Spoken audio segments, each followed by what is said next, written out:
ഏറ്റവും കൂടുതൽ ചേച്ചിക്ക് ജീവിതത്തിൽ വിഷമത്തിൽ മറക്കാൻ പറ്റാത്ത, നമ്മൾ ഇഗ്നോർ ചെയ്യാൻ പറ്റാത്ത ഒരു കാര്യം ഏതാണെന്ന് വെച്ചാൽ ഏത് പറയും? ഒരുപാടുണ്ടായിരുന്നു.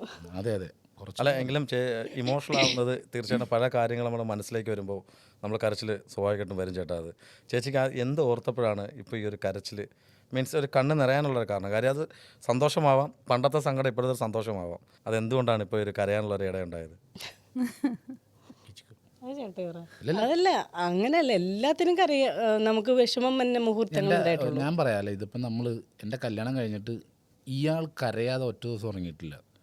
കാരണം ഞാൻ അങ്ങനത്തെ ഒരാളായിരുന്നു. ഡാൻസ് പഠിക്കും മാഷ് അവിടെ എല്ലാവരും നടക്കണം, ഇതല്ലാതെ എന്നിലും ഇവരാരും അറിയാതെ അത് രാവിലെ ഒരു വണ്ടി വന്ന് നിൽക്കും, എന്നെ കൂട്ടിയിട്ട് അങ്ങ് പോകും. ഉച്ചക്ക് അവർ കൊണ്ടുവന്ന് ഇറക്കും.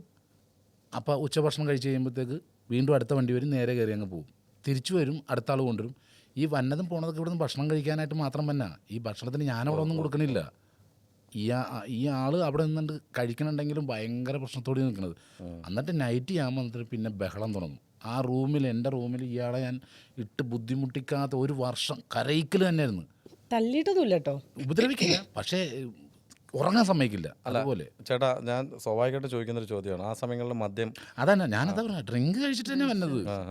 വന്ന് ഞാൻ ബഹളം ഉണ്ടാക്കുക ചെയ്തു. അപ്പുറത്തെ മുറിയിലൊന്നും ആരും ഒന്നും കേൾക്കണില്ല. മിണ്ടാതിരിക്കുമല്ലോ, മിണ്ടാതിരിക്കുമ്പോൾ അത് വിഷയമാക്കും ഞാൻ. എന്താ മിണ്ടാതിരിക്കുന്നത്? എന്നിട്ട് രാവിലെ നെക്സ്റ്റ് കട്ട് കാണിക്കുന്നത് രാവിലെ കാലെ പിടിച്ചിരിക്കണായിരിക്കും ഞാൻ. സോറി പിറ്റേ ദിവസം ഇത് തന്നെ. അങ്ങനെ എൻ്റെ വീട്ടിൽ അവസാനമായിട്ട് പൊട്ടിത്തെറിച്ച് ലാസ്റ്റ് ദിവസം. അന്ന് റോട്ടിൽ വിഷയം. ഞാൻ റോട്ടിൽ കൂട്ടുകാരെ, ഞാനൊരുത്തനോട് ബൈക്കിന് വന്ന് വേറെ ഒരുത്തം വന്നിട്ട് നേരെ എൻ്റെ കൂടെ ബൈക്ക് ഓടിച്ചു വന്നിട്ട് ഒറ്റ അടി കവളത്തിട്ട് കൊടുത്ത്. അപ്പം നമ്മൾ രണ്ടും കൂടെ ബൈക്കിന് വരുമ്പോൾ നിന്നെ തല്ലിയാൻ മിണ്ടാണ്ടിരിക്കുമോ? അന്നേരം എൻ്റെ ആ പ്രായം ഞാൻ റെഡി ചെയ്ത് കഴിഞ്ഞു. ഞാൻ അവനിട്ട് ഒരെണ്ണം കൊടുത്ത് ആകെ മൊത്തം റോട്ടിൽ ഇടിയും ബഹളവും. വീട്ടിൽ വന്ന് എന്നോട് ഇട്ടോളാൻ പറഞ്ഞു വിടുന്നു. അപ്പം അങ്ങനെ എല്ലാവരും പ്രശ്നമാക്കി കഴിഞ്ഞപ്പോൾ ഞാൻ അവർക്ക് ബാധ്യതയാണ് വീട്ടുകാർക്ക്. വന്ന് ഞാൻ പറഞ്ഞു നമുക്ക് പോകാമെന്ന് പറഞ്ഞ് രാത്രി തന്നെ ഞങ്ങൾ ഇറങ്ങി പോന്നു. പോവാന്ന് പറഞ്ഞപ്പോൾ അല്ല ചേട്ടയല്ല പോവാന്ന് പറഞ്ഞത്. അന്ന് എൻ്റെ വീടിൻ്റെ വാർക്കലായിരുന്നു, വീട് വാർത്ത സമയം. അപ്പോൾ വീട്ടിൽ നിന്ന് അച്ഛൻ വിളിച്ചിട്ടുണ്ടായിരുന്നു, അപ്പം ഇങ്ങനെ വാർക്കലാണ് വരണമെന്ന് പറഞ്ഞിട്ട്. അപ്പോൾ ചേട്ടനോട് ഞാൻ പറഞ്ഞു ഞാൻ രാവിലെ പോവുകയാണെന്ന് പറഞ്ഞു. എവിടെ പോവാന്ന് ചോദിച്ചു. അപ്പോൾ അപ്പോഴേക്കും ആൾ നോർമലായിരുന്നു, പോണേ ഉണ്ടായിരുന്നുള്ളൂ, വൈകിട്ടത്തെ പാർട്ടിക്ക് പോണേ ഉണ്ടായിരുന്നുള്ളൂ. അപ്പം ഒരു ബ്ലാക്ക് ഷർട്ടൊക്കെ ഇട്ടിരുന്നു, പുതിയ ബ്ലാക്ക് ഷർട്ടൊക്കെ ഇട്ടിട്ട് നല്ല ഭംഗിയായിട്ടാണ് പോണത്. ബ്ലാക്ക് കരയുടെ മുണ്ടൊക്കെ കൊടുത്ത് വലിയ സ്റ്റൈലിൽ ആൾ പോകും. അപ്പം ഞാൻ പറഞ്ഞു നാളെ ഞാൻ വീട്ടിൽ പോകും, വീട്ടിൽ നിന്ന് അച്ഛൻ അമ്മയും വിളിച്ചിട്ടുണ്ടായിരുന്നു, പോകും കേട്ടോ എന്ന് പറഞ്ഞു. അപ്പം ഞാൻ വരട്ടെ, എന്നിട്ട് നമുക്ക് ഒരുമിച്ച് പോവാന്നൊക്കെ പറഞ്ഞു. അപ്പോഴേക്കും നല്ല ഇതിലാണല്ലോ നിൽക്കണത്. പിന്നെ ഞാൻ നോക്കിയപ്പോൾ ഒരു 8 മണി 8:30 ആയപ്പോഴേക്കും ആൾ വരുവാ. വൈകിട്ട് പോയ ആളല്ല, ഷർട്ടിൻ്റെ ഒരു ബട്ടൺസ് ഇവിടെയാണെങ്കിൽ ഒരെണ്ണം ഇവിടെ. ഒരു 8 മണി 8:30 കഴിഞ്ഞപ്പോഴത്തേക്കും അനിയൻ വന്നു, ചേട്ടയുടെ അനിയൻ വന്നിട്ട് എന്നോട് പറഞ്ഞു സാജുല്ല വഴിയിൽ കിടന്ന് തല്ലു പിടിക്കുന്നുണ്ടെന്ന് പറഞ്ഞു. അപ്പോഴാണ് ആ കൂട്ടുകാരായിട്ട് അവിടെ റോഡിൽ എന്നെ ഞാൻ ഒരുത്തന്നെ ആവുമ്പോൾ അപ്പം മറ്റോ പറഞ്ഞു ഈ കാരണം പ്രസാദിനെ സാജു തല്ലി എന്ന് പറഞ്ഞപ്പോഴത്തേക്ക് സാജു പ്രസാദിനെ തല്ലി. എന്നാൽ സാജുവിൻ്റെ ഒരെണ്ണം ഞാൻ കൊടുക്കട്ടെ എന്ന് പറഞ്ഞപ്പോൾ ഇത് എൻ്റെ അനിയൻ കേട്ടോണ്ട് നോക്കി റോട്ടിൽ കൂട്ട ഇടിയായി. ഇത് കഴിഞ്ഞ് പിറ്റേ ദിവസം ഞങ്ങൾ രാവിലെ പോകുമ്പോൾ ഞാൻ തലേ ദിവസം തല്ലിയവനുണ്ടല്ലോ റോഡിൻ്റെ അപ്പുറത്തേക്ക്. അപ്പോൾ ഞാൻ എന്നാടാന്ന് പറഞ്ഞു എന്നോട്. അപ്പോൾ ഞാൻ പറഞ്ഞു മാറി ഇന്നോ ഇടി വെച്ചാൽ വന്ന് പിടിച്ചു മാറ്റുള്ളൂ. അങ്ങനെ പറഞ്ഞ് മുമ്പോട്ട് എന്നാ അടിയോടെ അടിച്ച അമ്മ കടലക്കറി രാവിലെ ഇപ്പം എല്ലാവരും വഴക്ക് മാറി, കൂട്ടുകാർ അങ്ങോട്ടും ഇങ്ങോട്ടും തല്ലു പിടിച്ചൊക്കെ ചുമ്മാ അവരുടെ ഒരു എന്റർടൈൻമെന്റ് പോലെ ആയിപ്പോയി. പ്രശ്നം ഉണ്ടായ പിന്നെ വേറെ വീട്ടിൽ ചെന്നിട്ട് അവന്റെ ഫോണും തല്ലിപ്പൊട്ടിച്ച് അമ്മയുടെ ഫോണും തല്ലിപ്പൊട്ടിച്ച് എൻ്റെ കൂട്ടുകാർ വഴക്കിട്ടെന്നും പറഞ്ഞു. അന്ന് രാത്രി വഴക്കൊന്നും പറഞ്ഞില്ലേ? എന്നിട്ട് തിരിച്ചൊന്നും പറഞ്ഞില്ലേ? ഇല്ല. അല്ല ഇതൊന്നും പറയാറില്ല. ആദ്യത്തെ ദിവസം തന്നെ എന്തെങ്കിലും പറഞ്ഞാലും ഞാൻ നന്നായി പോയനെ. അല്ലാടാ, ഇതിനിടയ്ക്ക് ഒരു കാര്യം ചോദിച്ചോട്ടെ ചേച്ചി. 1 വർഷം ചേട്ടൻ പറഞ്ഞു ഇതുപോലെ 1 വർഷം കണ്ടിന്യൂസ് ആയിട്ട് ഇങ്ങനെ ശല്യം ചെയ്തു. ഏതൊരു പെണ്ണ് 1 മാസമായാൽ തന്നെ ഇട്ടെറിഞ്ഞിട്ട് പോകും. ചേച്ചി എന്തുകൊണ്ടാണ് ഇത്രയും സഹിച്ച ചേട്ടനോട് ആ 1 വർഷം കഴിഞ്ഞത്? അത് ഏതൊരാളും ചോദിക്കേണ്ട ചോദ്യം തന്നെയാണ്, റീസണാണ്. ഒരു പെൺകുട്ടി ഇപ്പം നിൽക്കാറില്ല, എന്ത് കാരണത്തിലാണ് സാധിച്ചേട്ടൻ ഇങ്ങനെ മുറുകി പിടിച്ചിരുന്നത്? പറ.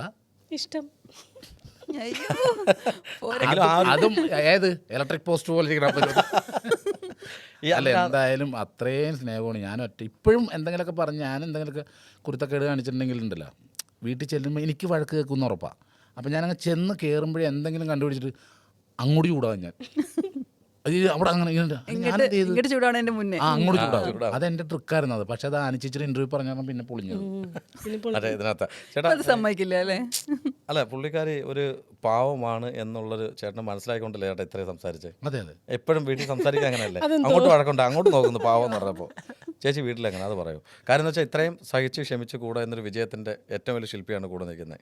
അപ്പോൾ ഈ ഒരു നിമിഷം എന്തായാലും കുറേ പറയാൻ കാണും ചേച്ചിയെക്കുറിച്ച്. അതിൽ ഏറ്റവും ഒരു 5, അതായത് ഒത്തിരി ഒന്നും വേണ്ട, ഒരു 5 വാക്ക്. അല്ല, എച്ചുവിൻ്റെ ഏറ്റവും വലിയ ക്വാളിറ്റി എന്ന് പറഞ്ഞിട്ടുണ്ടെങ്കിൽ നമ്മൾ ഒരു വിവാഹം കഴിച്ച് കഴിഞ്ഞാൽ എൻ്റെ വീട്ടിലേക്ക് കൊണ്ട് ചെല്ലുമ്പോൾ എൻ്റെ വീട്ടുകാർക്ക് എന്നേക്കാൾ കൂടുതൽ ഇഷ്ടം ആ ആളായിരിക്കണം. ആ കാര്യത്തിൽ ഒന്നാം സ്ഥാനത്താണ്. എൻ്റെ അച്ഛനും അമ്മ സഹോദരങ്ങളൊക്കെ എല്ലാവർക്കും ഭയങ്കര ഇഷ്ടമാണ്. എന്നെ ഇച്ചിരി ഇതുണ്ടെങ്കിലും അവർക്ക് കുഴപ്പമില്ല.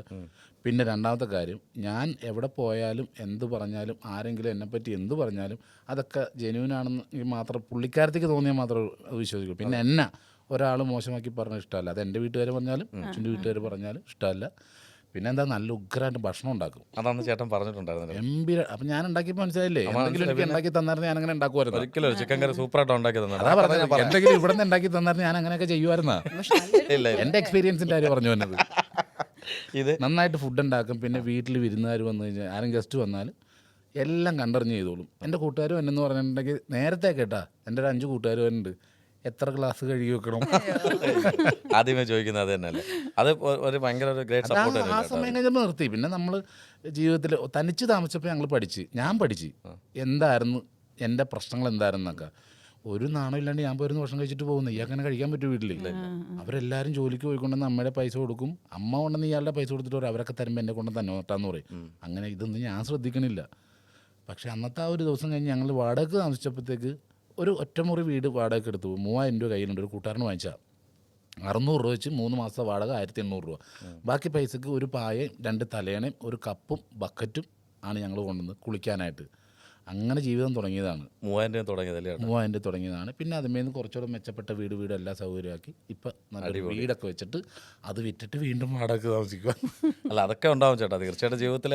അതുപോലെ രസകരമായിട്ടാണ് പറയുന്നത്. അത് വീട് നഷ്ടപ്പെട്ടിട്ടും അതുപോലെ രസകരമായിട്ട് പറയാൻ കഴിയുന്നെങ്കിൽ അത് ഇപ്പം നമുക്ക് ഒരു ചോർന്നൊലിച്ച വീട്, ഒരു ഇടിഞ്ഞു പൊളിഞ്ഞ വീട്, അതൊരു വീടില്ലാത്തവൻ്റെ സ്വപ്നമോ. അതെ. ഈ വഴക്ക് പറഞ്ഞ അച്ഛനും അമ്മ ഉണ്ടല്ലോ, അത് അച്ഛനും അമ്മ ഇല്ലാത്തവരുടെ സ്വപ്നമോ. അതെ തീർച്ചയായിട്ടും. അതെ. തലതെറിച്ച മക്കളില്ലേ, അത് മക്കളില്ലാത്തവരുടെ സ്വപ്നമോ. അതുപോലെയാണ് ഞങ്ങൾക്കിപ്പോൾ ഞങ്ങളുടെ സ്വപ്നത്തിനേക്കാളും കൂടുതലും മറ്റുള്ളവരുടെ കാര്യത്തിൽ ഞങ്ങളുടെ ഓട്ടവും ചാട്ടവും ഒക്കെ അവർക്ക് വേണ്ടിയിട്ടാണ്. ഞങ്ങളിപ്പോൾ മറ്റുള്ളവരെ അവരെങ്ങനെ ജീവിക്കണം, അവർ നന്നായിട്ട് ജീവിക്കണമെന്ന് ആഗ്രഹിക്കണം. ഞങ്ങൾ കുട്ടികളില്ലാത്തതിന് മണ്ണറച്ചാലല്ലേ ഉരുളി കമിഴ്ത്താൻ പോയി. ഇപ്പോൾ ഞങ്ങളുടെ ഫ്രണ്ടിൽ നിൽക്കുന്നത് ഒരു 55 വയസ്സൊക്കെ ഉണ്ടാവും അല്ലേ, ഒരു ചേച്ചിയും ചേട്ടനും. അപ്പോൾ അവരെ കണ്ടാലേ അറിയാം അവർ എന്തോരം ഇത് ആഗ്രഹിക്കുന്നുണ്ടെന്ന്. അപ്പോൾ ഇങ്ങനെ എല്ലാം കഴിഞ്ഞപ്പോൾ ഞാൻ തൊഴിലൊക്കെ ചെന്നപ്പോൾ ഞാൻ ഇയാളോട് ചോദിച്ചു, ഞാൻ അവർക്ക് വേണ്ടി പ്രാർത്ഥിച്ചു. ഞാൻ ചോദിച്ചു ആർക്ക് വേണ്ടി പ്രാർത്ഥിച്ചാൽ പറയാം, ഞാൻ ആ ചേച്ചിയും ചേട്ടനും വേണ്ടി വന്നു. കിലോമീറ്റർ താണ്ടി ഉരുളിയും കൊണ്ടുപോയി അങ്ങനെ ജീവിക്കുന്ന ആൾക്കാരാണ്. അല്ല ചാരിറ്റിയെ കുറിച്ച് ഞാൻ ഒരു ചോദ്യം ചോദിച്ചിട്ട് രമ്യടുത്ത് കുറച്ച് ചോദ്യങ്ങൾ ചോദിക്കാറുണ്ട്. ഇത്രയും പ്രശ്നങ്ങൾ ചോദ്യമാണ് ഇവിടെ എഴുതിയിട്ടേക്കണത്. സൂപ്പറല്ലേ? സൂപ്പർ, നന്നായിട്ടുണ്ട്. അതിങ്ങനെ നോക്കണം ചേട്ടാ. ഇവിടെയുണ്ട് സൂപ്പർ. ഇതെന്താ വായിക്കാൻ പറ്റണ്ടോ? നിങ്ങൾ എൻ്റെ 1030 അത് നോക്കട്ടെ ചേട്ടൻ, അത് നോക്കട്ടെ. എനിക്ക് അത് എന്തായാലും നോക്കട്ടെ. ഇതുവരെ ഇത് ഞാൻ എല്ലാ ആഴ്ച ക്ലിക്കിട്ടാണ്. ചേട്ടാ ആരെങ്കിലും കാണിച്ചു കൊടുത്തിട്ടുണ്ടോ? ഇല്ല. അടിപൊളി. ഇതാണ് ക്യാമറ ഒന്ന് ഫോക്കസ് ചെയ്യാം. എൻ്റെ വൈഫ് ചേച്ചി അതാരായിരിക്കും എനിക്ക് എങ്ങനെയാന്നുള്ളത് ഇതാണ്. കണ്ടോ തുടരുത്. ആ ടീഷർട്ടിൽ മാത്രമേ ക്യാമറ ഒന്ന് കാണിച്ചോട്ടെ. ഇത് ചേച്ചി ഇത് കണ്ടപ്പോഴും ചേച്ചി കണ്ണിന്ന് വെള്ളം വരും കേട്ടോ. 4 മണിക്കൂർ എടുത്തു. 4 മണിക്കൂർ. അല്ല ഇത് ചെയ്തു വന്നപ്പോ എന്തായിരുന്നു പറഞ്ഞിട്ടാണോ ചെയ്യാൻ പോയത്? ഇല്ല. അല്ല സർപ്രൈസ്. ആ ഒരു സമയം പറഞ്ഞേ. അങ്ങനെ ഞെട്ടി കരഞ്ഞില്ലേ. എല്ലാത്തിനും സന്തോഷം വന്നാൽ എന്താ കരച്ചിലാണ്. നോക്കിയാ കരയുന്നു. അത്യാവശ്യം സമയം എടുത്തുണ്ടാവും അല്ലേ ഇത് ചെയ്യാൻ? 4 മണിക്കൂർ എടുത്തു. അല്ല കുറേ സമയം ഹോട്ടലിൽ റൂം എടുത്തിട്ട് ഇത് ചെയ്തിട്ട് ഞാൻ പിറ്റേ ദിവസം ടീഷർട്ടിന് തന്നെ കൂടെ കിടന്ന് കുളിക്കരുതെന്നാ പറഞ്ഞേക്കണത്. അപ്പൊ കുളിക്കാതെ അകത്ത് കയറിയിട്ട് വെള്ളം കോരി ഭിത്തിയിട്ടൊക്കെ ഒഴിച്ച് കുളിക്കുന്ന വേണ്ടിയിട്ട്. അത് കഴിഞ്ഞിട്ട് പിന്നെ വന്ന് അവസാനം ആ സമയത്ത് ഇത് ഓപ്പൺ ചെയ്തപ്പോഴാണ് ആള് ഞെട്ടിപ്പോയത്. എക്സ്പ്രഷൻ എന്തായിരുന്നു ചേച്ചി? ഇത് അത് ഞങ്ങള് കേരളത്തിന്റെ ഒരു പ്രോഗ്രാമിലാണ് ഞാൻ കാണിച്ചു കൊടുക്കുന്നത്. അന്നൊരു സർപ്രൈസ് ആയിട്ട് കാണിച്ചപ്പോൾ, കാരണം എന്നെ അറിയാം ഇഞ്ചക്ഷൻ എടുക്കാൻ പേടിയുള്ള ആളാണ് ഞാൻ. അവിടെ സിസ്റ്റർ നടക്കുമ്പോൾ ഞാൻ ഇങ്ങനെ സൈഡിലേക്ക് മാറും, ഇങ്ങനെ ഒതുങ്ങും. ഞാൻ അത്ര പേടിയായിരുന്നു. പക്ഷെ ഭയങ്കര പെയിൻഫുൾ ആണ്. ഭയങ്കര പെയിൻഫുൾ ആണ്. വലിയ കുണ്ടായിരുന്നു. അടിപൊളിയൊക്കെ ഉണ്ടാക്കും. പക്ഷെ ഇഞ്ചക്ഷൻ സൂചി കണ്ടാൽ ചില കുട്ടികൾക്ക് പേടിയാ. മിക്ക കുട്ടികൾക്ക് അത് പേടിയാ. ഭയങ്കര പേടിയാ. എന്റെ ഇപ്പൊ ഞാനല്ലേ അന്നേരം ഞാൻ ചെറുതല്ലേ. നമ്മളോട് ഇങ്ങനെ ചേട്ടൻ രണ്ട് പുള്ളിക്കാരനെ പട്ടി അടിച്ചിട്ട് ഇഞ്ചക്ഷൻ എടുക്കാൻ ചെന്നു. അപ്പോൾ ആ കൂട്ടുകാരൻ പോയെങ്കിൽ ഇങ്ങനത്തെ ആൾ തന്നെ. അപ്പോൾ ഡോക്ടർ ഇയാൾ പറഞ്ഞു ഇവന് പേടി കണ്ടിട്ടാന്ന് പറഞ്ഞു. അപ്പോൾ ഡോക്ടർ നീ പിടിച്ചോളണമെന്ന് പറഞ്ഞു. ഇങ്ങനെ പിടിച്ചിട്ട് നിറച്ചിങ് വന്നപ്പോഴത്തേക്ക് ഒരു ഒറ്റ തട്ട് കൊടുത്തപ്പോൾ സിറിഞ്ച് അപ്പുറത്തെ പറമ്പിൽ പോയി.